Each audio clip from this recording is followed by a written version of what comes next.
Netflix fun presenting girl in the ocean कहानी की शुरुआत में हम ग्लेन और उसके हस्बैंड केल को देखते हैं, जो दोनों वियतनाम के एक समंदर के किनारे बीच पर होते हैं। दरअसल यह युगल छुट्टियां मनाने के लिए आए हैं और ये दोनों जिस घर में रुके हुए होते हैं वो समंदर के किनारे लगभग पानी के ऊपर ही होता है।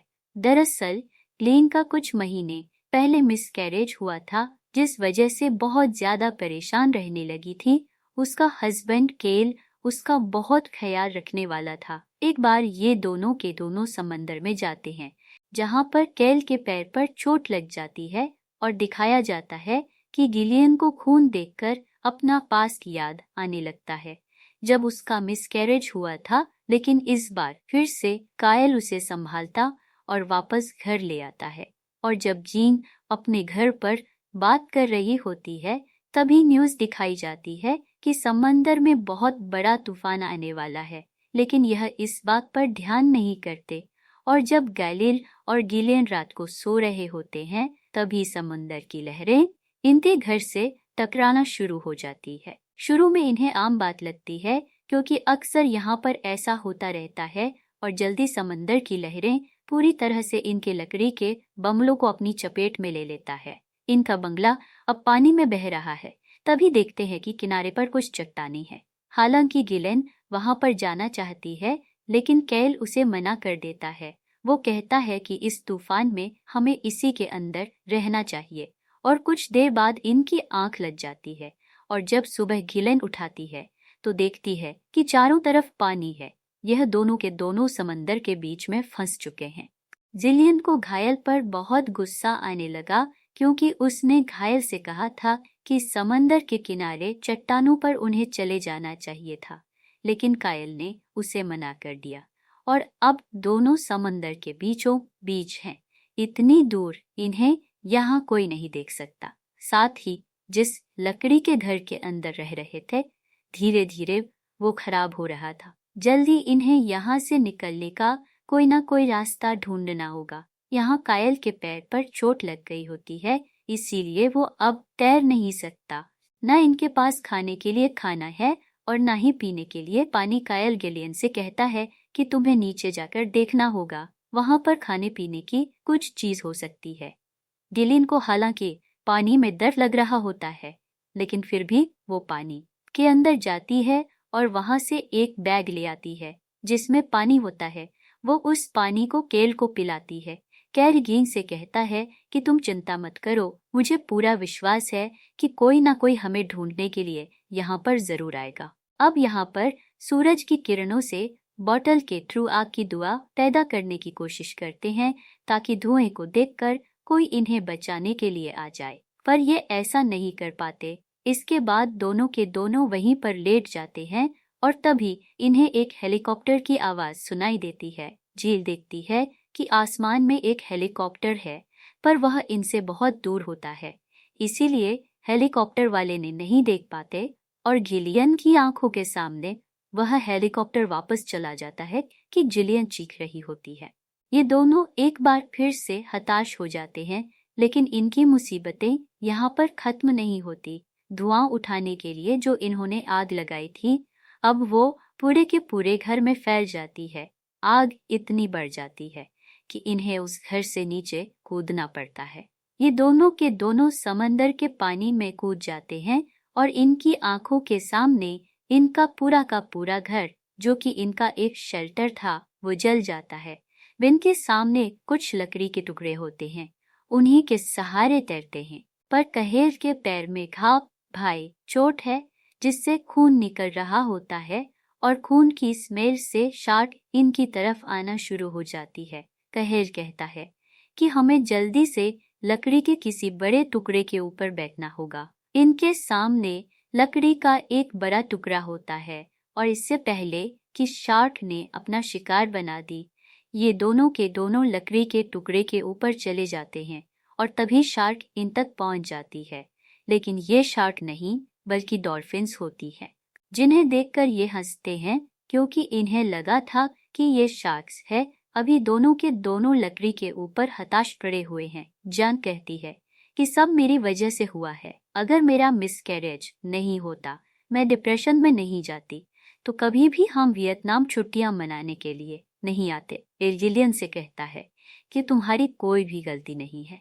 हम यहाँ से जिंदा जरूर निकलेंगे और एक बार फिर से जिंदगी को जिएंगे। बातें करते करते दोनों सो जाते हैं और जब जिलियन की आंख खुलती है तो वो देखती है कि उसका लकड़ी का टुकड़ा कायल के लकड़ी के टुकड़े से दूर जा चुका है। साथ ही उसके पैर से जो खून निकल रहा था वो पानी में पूरी तरह से फैल चुका है।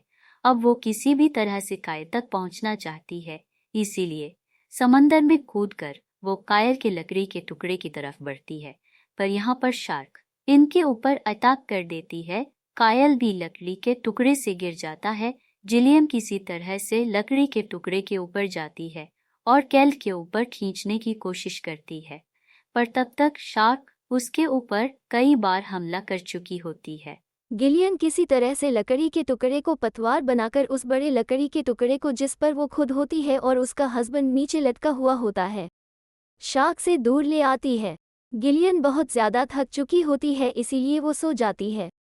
उसका हस्बैंड भी बेहोशी की हालत में होता है और अब जब गिलियन की आंख खुलती है तो देखती है कि वो समंदर के किनारे हैं और उसका हस्बैंड कायल अब भी बेहोश होता है। वो उसे उठाने की जगाने की कोशिश करती है, पर जल्द ही उसे पता चल जाता है कि उसकी मृत्यु हो चुकी है। इस बात से वो पूरी तरह से टूट जाती है। उस वक्त पहले उसने अपने बच्चे को खो दिया था और उसने अपने हस्बैंड को खो दिया, इसके लिए वह अपने आप को जिम्मेदार समझती है, क्योंकि उसी के कहने पर उसे डिप्रेशन से बाहर निकालने के लिए कायल उसे इस आइलैंड पर लेकर आया था। वह जोर जोर से चिल्लाने लगती है और वहीं पर गिरकर बेहोश हो जाती है। सुबह जब उसे होश आता है तो देखती है कि कायल की बॉडी वहां पर नहीं है, क्योंकि समंदर की तेज लहरें उसे बहाकर दोबारा समंदर के अंदर ले गई होती है। वहां पर बड़ी बड़ी शार्क्स है। तभी गिलियन को कायल की बॉडी दिख जाती है, वो अपने आप ही में नहीं होती, इसीलिए वो उसे बचाने के लिए समंदर की तरफ बढ़ने लगती है और तभी एक शार्क उसके पैर पर हमला करके उसके पैर को जख्मी कर देती है। गिलियन होश में आती है और वापस समंदर के किनारे बीच पर आ जाती है। वो देखती है कि चारों तरफ धूल उठ रही है, तभी उसे एक चट्टान दिखती है। गिलियन बड़ी मुश्किल से उस चट्टान के ऊपर चढ़ती है और जब वो चट्टान के ऊपर जाती है तो देखती है कि वहां पर एक आदमी एक गोल बोट पर बैठा हुआ है जो यहाँ पर मछलियाँ पकड़ने के लिए आया है।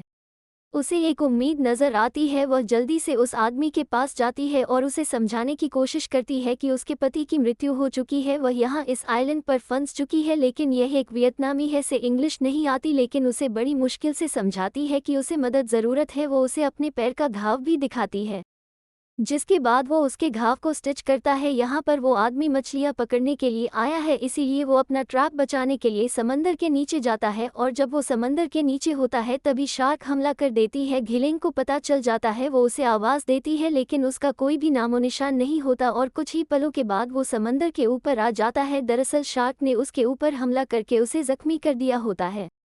गिलियन उसे बचाने के लिए पानी में कूदती है ताकि उसे ऊपर बोट में ले आए, लेकिन अब शार्क इन दोनों के ऊपर हमला कर देती है। गिलियन किसी तरह से वापस बोट के ऊपर आ जाती है, लेकिन शार्क उस आदमी को मार देती है और गिलियन एक बार फिर से इस बोट के ऊपर पूरी तरह से अकेली है। गिलियन अभी सोच ही रही होती है कि उसे क्या करना चाहिए कि शार्क एक बार फिर से उसके ऊपर हमला कर देती है। यहाँ पर गिलियन को बोट के ऊपर एक ब्लेड मिलता है, वो उसे शार्क के ऊपर हमला करती है जिससे शार्क यहाँ से चली जाती है, लेकिन शार्क इतनी आसानी से उसका पीछा छोड़ने वाली नहीं है। वो गिलियन की बोट का पीछा करना शुरू कर देती है और एक ऊंची छलांग लगाकर उसकी बोट को पानी में पलट देती है। अब गिलियन बोट के नीचे होती है, उसे पता है कि उस तक दोबारा शक जरूर आएगी, उस पर हमला करेगी, इसीलिए इस बोट का जो एंकर होता है वो उसे अपने पैरों से बांध देती है। शार्क को इस बारे में कोई भी अंदाज़ा नहीं है कि अब वो किस तरह बढ़ रही है और जब वो नीचे से गिलियन के ऊपर हमला करने के लिए ऊपर की तरफ आती है तो एंकर उसके आप पार हो जाता है, जिससे शार्क की वहीं पर मौत हो जाती है। गिलियन इसके बाद एंकर की रस्सी को खोलकर पानी में छोड़ देती है, जिससे वो स्टार पानी की गहराइयों में डूब जाती है। अब गिलियन उसी बोट के ऊपर लेट जाती है, वो आसमान को देख रही होती है।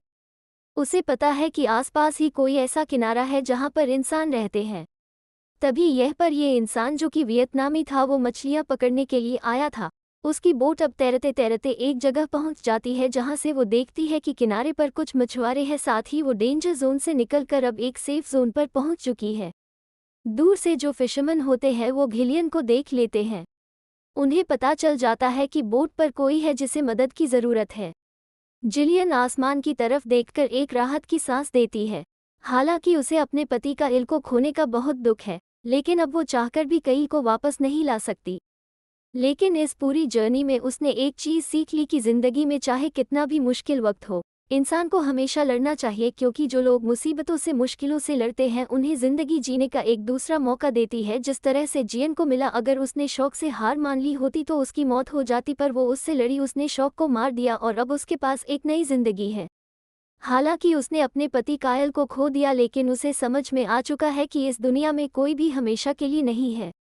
एक दिन हर किसी को यहाँ से जाना है, इसीलिए ज़िंदगी का जो तोहफ़ा इंसान को मिला है उस तोहफ़े को उसे अच्छे से कबूल करना चाहिए, उसे जीना चाहिए। तो ये थी पूरी कहानी film girl in the ocean की। उम्मीद करते हैं कि ये कहानी आपको पसंद आई होगी।